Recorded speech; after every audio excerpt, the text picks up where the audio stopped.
Hi, everyone. It's Jessica here with the Visible Collective, and today I'm here with Ragen Chastain. And Ragen is a professional speaker, writer, and athlete, amongst many other things. And super excited to have Ragen here to talk about the work that Ragen does on a variety of different fronts related to exercise and fitness in particular. Right now, there has been a significant increase in the growth of online exercise and fitness classes. One of the stats I was looking at, Cardalytics, an analytics firm, said that spending on fitness classes and gyms grew 5% last year, but on-demand fitness nearly jumped about 59%. And so there is and continues to be an increase, especially as a result of COVID-19. And so I just really wanted to talk to Reagan about what that means for people of size and different resources that we can access throughout this time and even afterwards. So Reagan, I will toss it over to you to kind of give an overview on who you are and what you do, and then I'll ask you a couple different questions. Great. Thank you, first of all, so much for having me. I'm super excited about this. I love to talk about this stuff. The first thing I want to say, which I always say, is that nobody is obligated to participate in fitness. And I think that's really important. Fitness isn't a barometer of worthiness. It's not an obligation. It's not entirely within our control. But I want to make sure that everybody who wants to participate feels fully welcome to participate. So that's always sort of my goal. Personally, I started as an adult as a ballroom dancer. Then I switched to endurance sports. I currently hold the Guinness World Record for heaviest woman to complete a marathon, and I'm training for an iron distance try. So that's kind of what I do. And then community-wise, I write and speak about this a lot, and I also co-run a group on Facebook called Fit Fatties, and it's for people of all sizes who want to talk about fitness, but from a weight-neutral perspective. And so we've got a little over 8,500 members, and this is a huge topic, obviously, for everyone in there right now. How are they going to access fitness, and what kind of classes are they going to take? So it's something that I'm talking about and hearing about a lot right now. And what in particular are you finding from?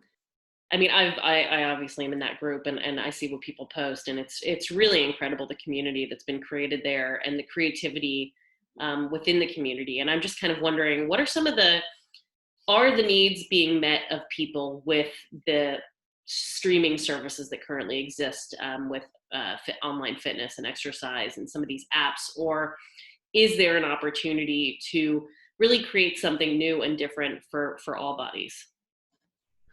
So I think in some cases the needs are being met, but people are having to look and do their own research. I notice when people are asking about these classes, especially streaming and online right now, there are two things that they're predominantly looking for. First of all, they want to make sure there's no weight loss or anti-fat talk. Because when you do that, what you're doing is you're telling part of the class that they should work out because they don't look right. And then you're telling the other part of the class they should work out so they don't look like the rest of the class. And none of that is motivational or positive in any way. So that's the first thing that folks are looking for. And then the second thing is representation. So they want to see themselves represented. And that's not just people who are fat, but also disabled people and people of color. So they're asking, is there a diverse group of teachers and students in these classes so that I can really see myself represented, so that I can see, for example, these yoga poses on a body that looks like mine, et cetera. And so I think that's the driver. And there are some companies that are doing an amazing job. The Join app, Joyn, Yeah. was created for this. There's the Non-Normative Body Club, which was created specifically for resources by people of color, trans people, fat people, and disabled people. And so they are very specifically looking at that. But I'm noticing too, even some of the bigger groups are starting to move away from that negative body talk and looking at fitness and exercise as punishment or prevention of having a certain body, and instead looking at it as a way to, enjoy moving your body. Yeah. Are you seeing that? Are you maybe starting to see that with some of the other apps, or are we still kind of a ways away from that? I do like Join is so cool, by the way. It's really super cool. Yeah, Join is super cool. I am seeing it with some of the bigger apps. It's slow and it's subtle to me, but instead of, in some cases, instead of that's the first thing that you see is some message about weight loss or some, before and after kind of picture, you see like, have fun with us, build strength, build stamina, build flexibility, Yeah. these things that are much more controllable than Yeah. how exercise is going to affect a body, in appearance about how it's going to affect a body's appearance, and rather looking at, okay, how is this going to really affect this person's strength, stamina, flexibility, sport specific technique, mood, those kind of things. Yeah. And are there specific kind of influencers or experts, other experts that you kind of like to follow who are doing interesting things in this space? I think Latoya Shante Snell, Myrna Valerio are doing really interesting things. Martinez Evans doing really interesting things in this space. Decolonizing Fitness is Yeah. a great account to follow. Like I said, the Non-Normative Body Club is doing really cool stuff. The Body Positive Fitness Alliance, Super Fit Hero are companies that are doing a good job at this. Yeah. So definitely the influencers and the accounts are out there, which is really great to be able to now more than ever see ourselves represented. Yeah, and you mentioned Superfit Hero. Superfit Hero has that great kind of fitness finder on their website, and it kind of makes me it elevates another topic for me, which is around apparel, because obviously Superfit Hero is an apparel retailer. Um, I'm really interested in kind of hearing your thoughts on where we are with apparel for all bodies and kind of all abilities, and um, apparel not only with regards to kind of exercise and fitness, but also apparel for, hiking and other kind of outdoor activities, which is always a fun and challenging topic. Yeah, I feel like it's getting better. And, the things, it's sort of the same things in a lot of ways that we talk about with fitness classes. Are we having a very wide variety of sizes? Are we having models who are representative of the people who are actually wearing the clothes? If you go up to a 5X, do you have a 5X model? Yep. Or are you showing us a 2X model and asking us to use our imagination? Yep. So those are really important things. The overstating. So for example, a lot of companies that have extended sizes to say 2X or like a size 18 will have advertising that says sizing for every body shape and size. Yeah. And so it's a method of dehumanizing people in the service of hyperbole. And it's hard because if you are a 3X or above a 3X, it can be incredibly difficult to find things in your size. And so when you see a company say, we sell clothes for every shape and size, you get excited, you click, and it turns out they go up to 2X. That's disappointing and completely unnecessary. And so, I'm hoping to see more of a shift away from that, and for the companies that are using that kind of hyperbole to see them extend sizes. And there is a bit of that. Fabletics recently started extending their sizes up after a long time of being asked to please stop saying they're for every body and shape and size when they're not. Yeah. So that's encouraging. I think it's a process, but I think we're getting there. And it's one of the things that's interesting to me because there's so much, you know, people out there saying, oh, well, fat people need to exercise, which isn't true. Nobody is, like I said, required to exercise, but then ignoring the fact that we can't get clothes in our size. Yeah. And, for hiking and outdoors, REI did a partnership with Myrna Valeria, which is great. And then extended their sizes Yeah. afterwards. So it was a little bit backwards, but they eventually got it extended. So, especially in sort of the 2X and 3X area, people are seeing more options, but above that, we definitely need more people making these clothes. Yeah. And talking about kind of REI and sports and kind of exercise equipment now, it's one thing to have classes, right? It's one thing to have apparel, but another thing where I think there are some opportunities around, exercise and fitness equipment. And yeah, I just would love to hear your thoughts on kind of where we are with that, because I just from the research I've done, I've seen that there and also frankly from the posts that people are putting on Fit Patties, that there is a need and a desire for exercise equipment with higher weight limits, or for exercise equipment that even it may have a higher weight limit, but actually explicitly kind of saying that or making it easier to find those products. Yeah, those are two incredibly important things. And Fit Fatties, you see it all the time. People looking for a kayak that will work for them, both from a weight limit perspective and a hip width perspective. Yeah. People looking for a bike that will work for them, looking for now home exercise equipment that will work. And so there are a couple things. One is, making equipment that has higher weight limits to make sure that we're inclusive and that people can use the products that we're creating. And then being very explicit about that so people know, when they go on to the site and look at it, exactly, what does this hold? And then also not charging more. And this is across the board with clothing, with equipment, not charging more for larger options. Yeah. It's if we can price a size 0 to a size 14 or 16 at the same cost, we can then redistribute the cost so that everyone pays the same price. And same with equipment. I saw an exercise brand. It's called Primal 7. They're getting a lot of advertising right now, and they are basically a fitness contraption that goes over the door and supports people while they're doing workouts to make it safer, to make it able for people to do stuff rehabilitatively, etc. And they have different options for heavier support.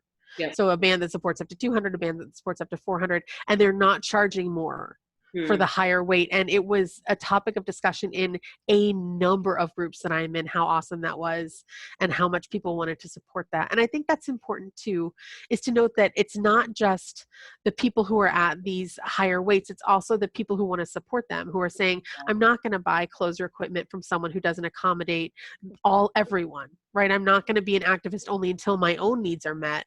Yeah. I'm going to insist that we're meeting everybody's needs. And I think that's a really cool thing too. Yeah, I think you're completely right. I was actually having a conversation a while ago with someone who was looking to get some swag, I guess, for the company he works at, and he one of the purveyors of clothing that he was looking at did not have plus sizes, or kind of big and tall sizes, and he basically decided not to purchase from them anymore. So I think that you are correct in saying that people, it's not only about the person themselves, but it's about being able to support other people. And that's really interesting about that brand. I've never heard of that brand, actually. Primal 7. Mm-hmm. Yeah, it's what I see a lot of here, obviously being in San Francisco, is there are a lot of exercise and fitness kind of hardware brands that are coming out. But once again, A, it's either hard to understand what the weight limit is, or B, the weight limit is really not very inclusive. The same thing goes for a lot of bicycles, which is a real challenge, especially bicycles that are being used by companies as like public bicycles for bike shares. That's a huge, huge issue. And then that also, on that note, scooters, my favorite topic, scooters. Yeah, I think there's a lot of room for improvement there. Are you seeing more innovation as a result, at least in the past few weeks, of what's been happening with COVID-19 in terms of exercise and fitness and different things coming out for different people? I am. I think as people who do fitness lose their gym and their regular crowds and are trying to go online and to attract different and more people to their online offerings, I see people becoming more inclusive and becoming responsive to these notions. I have another group on Facebook called Rolls Not Trolls, and it's a group that is specifically designed to do activism. Huh. And so, somebody in the group posts a link where, some activism needs to be done, and then everybody goes and makes comments. And so one of the things that people have done is go to fitness uh, offerings and say, this sounds great, except you're specifically excluding me, or you're, asking me to work out with you while you disparage my body the whole time. And that's not something I'm interested in. And we're seeing some good feedback about that it's not necessary, that you can set goals that aren't about appearance, and you can conduct classes in ways that are body positive and fat positive. And is it companies that are responding back to the activists, or where are there positive responses coming back from those companies? With companies, I have found that it's much more subtle. Most companies don't, I find, want to admit that they were wrong. Yeah. So it's not that they respond and say, you're right, and we're going to change everything. It's that you see the changes slowly over time in the way that they're delivering, in the way that they're presenting, in how far you have to dig before you find anti-fat and weight loss talk on their site. And so I'm seeing that because I've just been involved for so long. I'm seeing that. And also because I moderate for Fit Fatties, one of our rules is we don't support or link to companies that have weight loss content. So when you see those threads where, 129 people have suggested something, the mods have to go to every site and make sure that they are in fact within our rules. And so I'm seeing more and more, like before, 50 of those would have to be removed because you'd find weight loss content. And now that's much less. So that is encouraging to me. There's so much more room to do this. Yeah. And there's such a sticking point of people believing that fitness and anti-fat talk and weight loss talk have to go hand in hand, and not thinking about other ways to be inclusive as well with, disabled people and people with disabilities, with representation of people of color, with representation of different kinds of dress and all of that. Like those are all important things, and there's so much opportunity to do more, but I am seeing some encouraging signs. That's great. And, one of the other things that we have not discussed, which I, looking back, probably should have brought up at the beginning, is tell us a little bit more about what health at every size means. Because I think a lot of people have not really heard that yet and are not really familiar with that framework. And I think it plays in, obviously, to the work you do. So I think if you could talk a little bit more about that, that would be great. Sure. Health at every size is a paradigm for inclusive health that includes everything from personal choices to physical and mental health care to public health messaging. And the focus is on providing the opportunity for people to pursue and prioritize their own health, and getting away from the idea of pursuing body size manipulation as a path to health, because it's simply not evidence-based. The research doesn't bear out that it's an effective way to improve health. And so it also looks at things that are social determinants of health. For example, racism is a public health crisis in this country, but we treat it as an inconvenience and something that people of color should have to deal with on their own. And so for health at every size, the focus is on creating access and bringing down barriers of access to health rather than focusing on weight loss as the only path to health. Thank you. I think that's really helpful. It's one of those things that kind of obviously existing in this world we know, but I think it's a paradigm that not a lot of people know who probably should know about it, and whether those people are in the healthcare industry or whether they're creating exercise and fitness equipment or apparel. So thank you for kind of providing that explanation.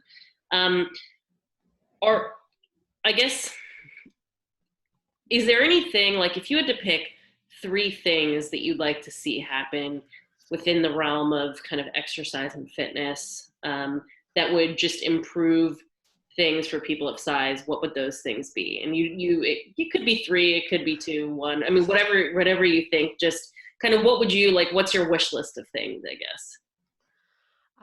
My first would be the end of weight loss diet and anti-fat talk in fitness, so that people could feel like they're welcome. People could feel like they're not being seen as a before picture that someone wants to turn into an after picture when they go to a personal trainer or to a class, but rather that they're respected, that their goals are respected, and that they can work out in a place that is psychologically safe, and where, again, the class isn't being motivated to work out by the idea that they might someday look like me. Yep. So that's the first thing. The second would be the ability to access the same kit, the same equipment that thin people are able to access. They don't make a triathlon suit in my size Yep. that fits me. And so that has been really frustrating in terms of, like, training for an iron distance triathlon has been in some ways easier than getting clothes to train Yep. in for an iron distance and, equipment. So that's a huge part of it, Yeah. is having just access to that equipment. And then the third would be, again, to move to a paradigm where we are saying this is not an obligation. It's not a barometer of worthiness. People who pursue fitness are no better than anybody else. I've done both. I can tell you for sure that completing a marathon and watching a Netflix marathon are morally equivalent activities. and both like can be a waste of an entire Sunday if you do it right. So, so I think that's really important to say nobody is obligated to do this, but everybody is welcome. Yeah, And then taking the steps to make that happen. I think that's a great message. Nobody is obligated, but everyone is welcome. Yeah, I think that's beautiful. And I think it's a good place to kind of end the interview. I really appreciate you coming and chatting. This is really interesting and hopefully eye opening for many people who have kind of not heard about these paradigms and are not aware of some of these issues. So thank you very much. Always good to see you, and have a good rest of the evening. My pleasure. You too. Thanks for having me and for all the work you're doing. I really appreciate it. Thanks. Bye, Reagan. Bye.